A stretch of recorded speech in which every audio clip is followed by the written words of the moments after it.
So, in my list, I did not put the online game. So, I sure did. Okay. Well, what's your number one pick? And then I'm going to go ahead and, I'll just do this on the fly. I know where I can stick these games. I we'll see. So what's your number all one my pick? games in front of me just because I'm a nerd and I like to show off. I have a great game wall over here.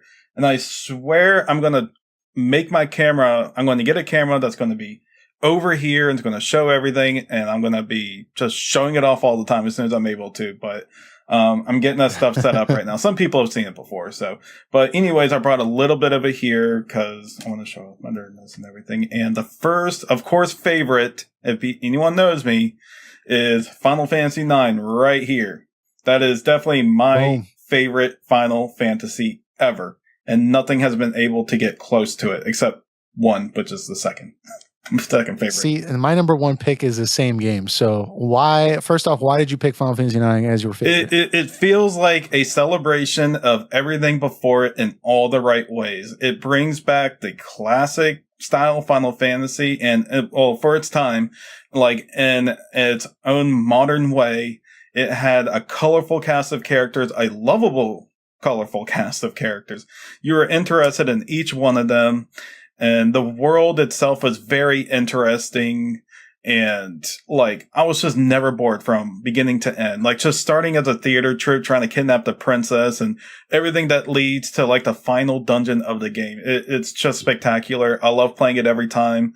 I'm thinking about going through it again on the PS4 version, even though, last year I went through it on my tablet, but I want the trophies this time, maybe an Excalibur 2, but it hits all the right notes for me as a Final Fantasy fan. And to this day, just nothing tops it for me. Yeah, honestly, I'm in the same boat. Look, when I first played this game, I had not played all the older games. Only Final Fantasy games I had played when I first played this game was Final Fantasy 7 and 8. So I didn't get a lot of the references. So for me, I know a lot of people say oh yeah, it's a good game because it's a callback to the other Final Fantasies, but you have to play the other Final Fantasies to enjoy it. I don't think that's the case. I loved it right out the gate. I loved how tropey it was in the beginning, but it kind of spun a lot of common tropes for fantasy style stories on its head. Right out the gate, you're supposed to steal the princess. Okay, ha ha ha. That's every fairy tale ever, right? But then, she wants to be captured. But then, this happens and that happens. I don't want to spoil the whole game, but it really, I felt conceptually, it really matched what the story was trying to tell, because the whole thing's about being innocent and then coming to terms with the reality of the world, what Vivi deals with, realizing his own mortality and that he will die one day. I mean, that's really what the game is. It starts off very fantasy, very fairy tale, something you might have heard when you were a child.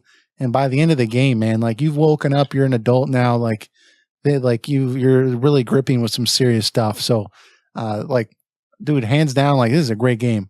I do find the forced card game, I thought that was ridiculous. And that point where Sid has to get the key to unlock the dungeon with the whole dude that you have to move whenever he's not looking at you. That part of the game is hilarious, but it's just I didn't like that part of the game. It does suffer some woes from being on the PlayStation 1 there are times where the battle system does feel a little slow for it. But, just everything else in the game, even down to the equipment system, just everything just makes up for any negative aspects it has. Yep. Equipment system, awesome. You can use you'll have to use old equipment for the entire game at certain points. So very, very cool. So moving on. What is your second pick? And then I'll tell you. All right. Number 2 classic is, I got the Super Nintendo version here, but Final Fantasy VI, or known as Final Fantasy III in America for a while. This is definitely one of the best 2D pixel art games I have ever played. It has so much life and expression in the characters. It has an interesting world. It has an interesting plot twist of the story. It has one of the greatest, possibly the greatest Final Fantasy villain ever. And it's unbelievable that you get this large amount of cast of characters and you manage to make each one interesting in their own right. On top of that, it has beautiful music. Just to mention, 9 has beautiful music also, but and they all have great music. I'm going to be saying that each time, but the gameplay is simple but solid. It's turn-based.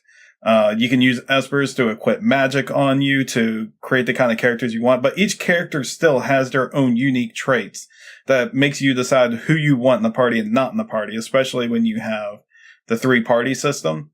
I mean, it's a fantastic game. It's a must-own for anyone. I don't recommend the MS Paint version. The Steam iOS version, but it's play it on the Super Nintendo, the Game Boy Advance, or if you don't have access to any of those, the PS1 version, or the PS1 version, or the emulated version of the PS1 version on PSN, you can get 6 in the Anthology pack for PS1, which is relatively cheap, but you do have to deal with pretty bad loading times for it. But, I mean, in any way you get it, it needs to be something that's part of your life.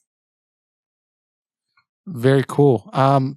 Before I tell you my second pick, I'll just go ahead and give my thoughts on Final Fantasy VI as well. That way we're not just repeating constantly. But I think that's a great game. I think it's probably my favorite on the Super Nintendo.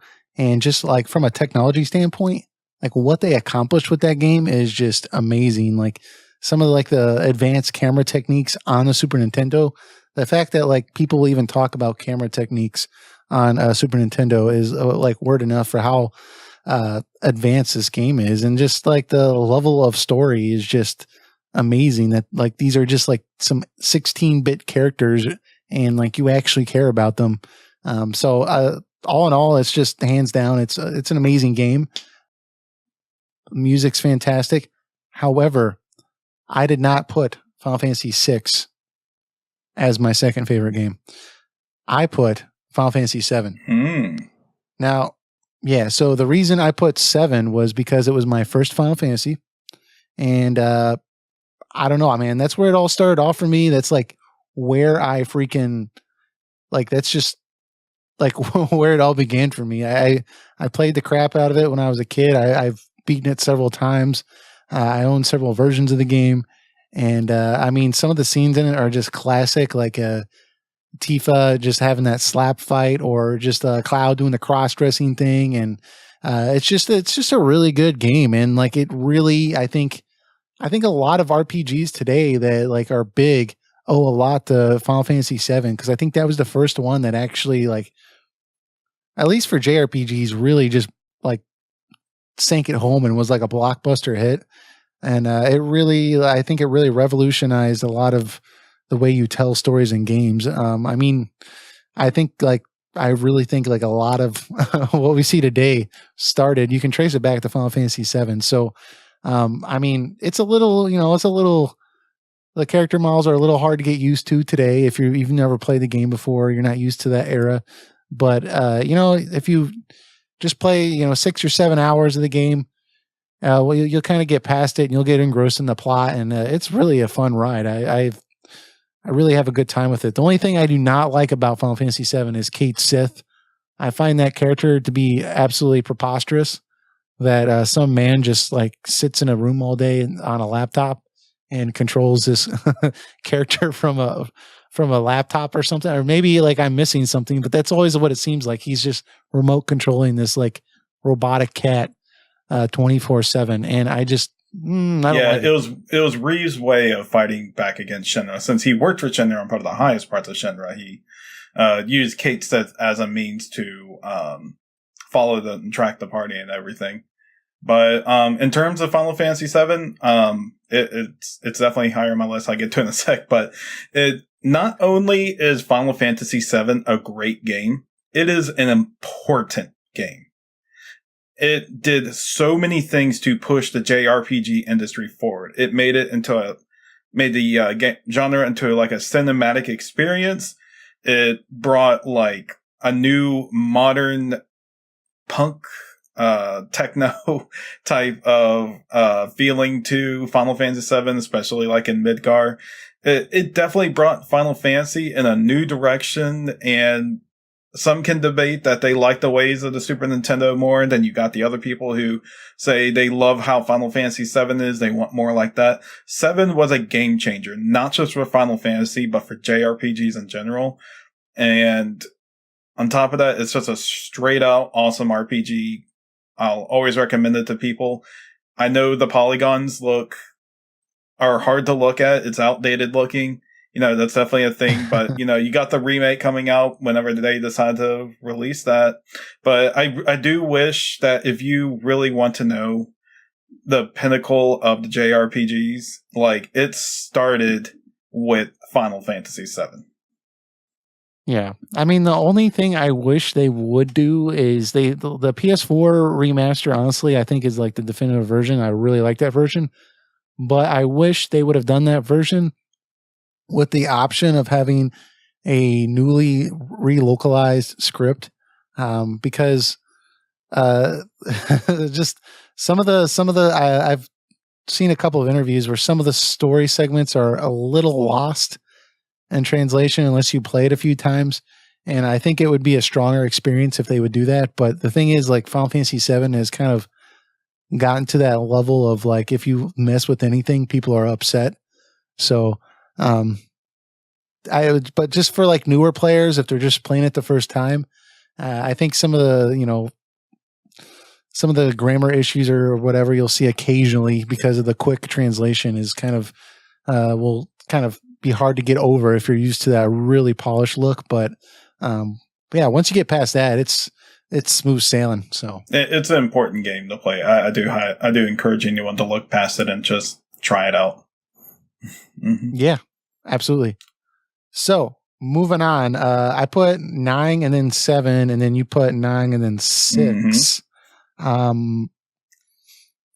Real quick, why did you put 7 or 6 above 7? Why I put 6 above 7? Mm-hmm. I mean, it's kind of hard to say. I think I just overall enjoyed 6 more than 7. If I'm, I acknowledge how important FF7 is, but I still think in terms of the world and character building and everything, the villain wise, I do lean more towards 6 than 7. Yeah. And 7's not even third on my list. Oh boy. Okay. If we want to go down this great. Yeah. Train. So like, we're going to go on. I mean, I can, anytime somebody will try to make a case for me why 6 is better than 7, I'm just like, okay, that's a reasonable argument. But with me, like 7, that's where it started. So, but number 3, go ahead. What is your third one? I thought for sure this was going to be Final Fantasy VII for you, but I guess not. So what is it? Okay. Well, this is the first Final Fantasy I ever played. This was back when I had to have been, I would probably say 7 years old. I was born in 89. So, I was kind of late. A little bit late to things, but I got myself on track. But Super Mario RPG was my first JRPG. But along with that, I also played Final Fantasy IV, which I have in my hand right here, known as Final Fantasy II in America before they changed it back to the way it was. And this is the first game. Well, not the first game. Final Fantasy II presented unique characters and had a more character-driven plot than FF1. And FF3, they went back to the roots of 1 and how that worked. But 4 pretty much mainstreamed the idea of having unique made characters with their own arcs and stories. And they popularized that. And that's how Final Fantasy has been ever since. And it has for a Super Nintendo game, it has an emotionally driven story. I mean, like Cecil as a Dark Knight questioning his allegiance to quote unquote an evil like kingdom. And, he's wanting to, he wants redemption for his ways as a Dark Knight. I mean, all this stuff in that Super Nintendo game back then, people were just baffled by just like how much like quality story was made in this. And the theme of love, by Nobuo Uematsu, like that's played by children in Japan today. That's like in their sheets or like when they take music class. I mean, like Final Fantasy IV has such a huge impact, and the remakes and everything like that would come after it. Like it's been remade a lot of times, but like I mean, this is really one that started mainstreaming the Final Fantasy series, and I highly recommend like this one to anyone. I think the best version, in my opinion, is the PSP version that you can get digitally on the Vita also, or the PSTV. But the DS remake is also really good. That one has the voice acting and the 3D models. Yeah, that one's really good too. If you want to play it in a different fashion, that one is on DS, the mobile devices, and it is on Steam. If you want to try any of them, so great game, highly recommend it. Yeah, honestly, Final Fantasy IV, that is not my third pick. However, I always like Final Fantasy IV when I'm thinking about where I want to rate these games. And like a lot of times people say, hey, what's your top 5 favorite Final Fantasy when you're talking to other Final Fantasy fans? I'm always like at a loss where to put Final Fantasy IV because I really like that game. It has a lot of weight to the story. I think it's the first one that really knocked it out of the park with the story. I think so much of it is just interesting. The story of Cecil and just him getting redemption basically, and then really just turning a complete 180 is just a really good story. And I'm always like really struggling where to put that in my ranking because it is a great, great game. But I had to put in my number 3 spot, I had to put Final Fantasy X.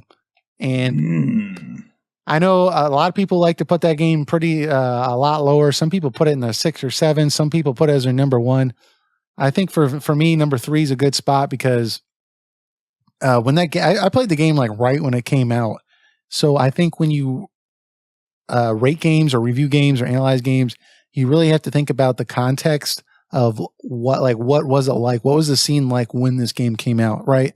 So a lot of people like to say, oh, Final Fantasy X, the voice acting. Well, you're comparing it to games that come out now, like, right? This was the first game that had voice acting. And honestly, it's still pretty good. There's some cheesy scenes in it, yeah, but most of them are pretty good. The story is just freaking on point. It has a great ending. The battle system is fantastic. I mean, I can't this is one of my favorite games to play. They've invested so much in just when you're traveling the world, you can there's so much stuff for you to interact with and learn about what's going on. When you replay the game, there's so much little tidbits for you to appreciate. When you're swimming through the airship in the beginning of the game, you realize oh, this is the airship that I'm going to be in later. Or you're in the first temple and you see a statue. First time you played it, you thought it was just some typical RPG statue. Doesn't mean anything. But then you're looking at it now and you realize, oh man, this is Unaleska. Or this is Braska or whatever. There's so much in it that for you to sink your teeth into, and if you can get past a couple of cheesy scenes, it's really a great game. And in my opinion, this was I love Final Fantasy 12. I'll talk about that later, but this was to me the last truly fantastic Final Fantasy, the one that really knocked it out of the park. This is the last one for me, of at least the offline ones. So I really hope that Square can at least get back to this level of storytelling in the future. But Final Fantasy X is an incredible game. That is definitely one of the best RPGs on PS2 without a doubt. I remember that was one of the first games I got at the PS2. I got it, I think I was 13 years old when it came out. And I was so excited to play. I got that with my PS2 for Christmas. I plugged it in, man. I played that nonstop. I mean, everything just felt so great, so modern, so new feeling. And it was immersive. It was so immersive. I love the world of Spira. It's it may have been a linear game, but you learn so much of the world when you get by the end of it. And and I feel a better, stronger person as the main character going through all of that. You talked about the voice acting. I don't have a particular problem with any of the voice acting. Even today, if I'm trying to be as objective as possible with it, nothing really seems that bad. There are some awkward direction scenes, to be sure. like directed scenes, but like the voice actors themselves are not bad. I can't really imagine like anyone else in these voices. I'm sure someone could, but like Tara Strong as Riku, James Arnold Taylor as Titus, John DiMaggio as Waka. It's like I can't imagine anyone else doing these voices. You know, it's so iconic to them. And so it sounds weird when you have like a different voice actor doing them in some other game. But, you know, I thought it was great. I thought it was great voice acting. It's, a lot of people are going to disagree with me on that, but I think they did solid enough. Yeah. I think some people's like, I think they're mistaking like cheesy scenes or poorly directed scenes for, you know, bad voice acting. And like overall, like I agree, man. I think it's pretty good. Like I would not change any of them. Just there's a handful of scenes, like really maybe like off top of my head, like the laughing scene. That was, I guess you could redo that. Then there's a scene even then there was like it was just awkward, and like even in the script, it was supposed like, to be awkward laugh. It's like okay, ha ha ha ha. Yeah, it was supposed to be awkward, and everyone's like, "Dude, that was awkward. It was bad." And I was like, "Well, I don't know." So maybe they could have done that a little bit better, where people realized that it was supposed to be that way. Or I think there's one scene that's particularly bad in my mind, where when you first get to Luca and Titus, I keep saying Titus because I know that's what it's supposed to be, but to me, it's always been Titus. He takes out his like some megaphone that like where did he get it, and he's like, "Yeah, right, you Luca goers, we're going to take you down." Blah, blah. I'm like, oh my God, this is terrible. Yeah, I was just like, what? Stop doing that. I want to act like that never happened.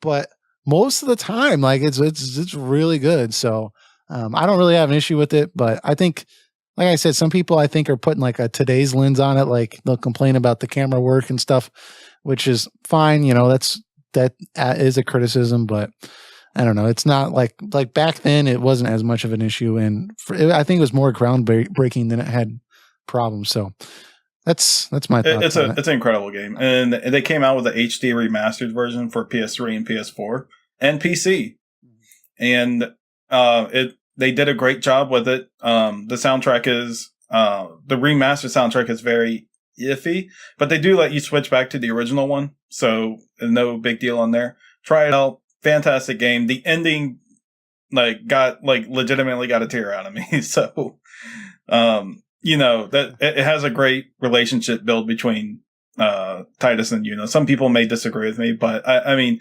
I believe them as a you know, how their relationship like built up. So very cool. Yeah, I mean I don't have a problem with it either, so that's just me though. Anyways, number 4. Let's see.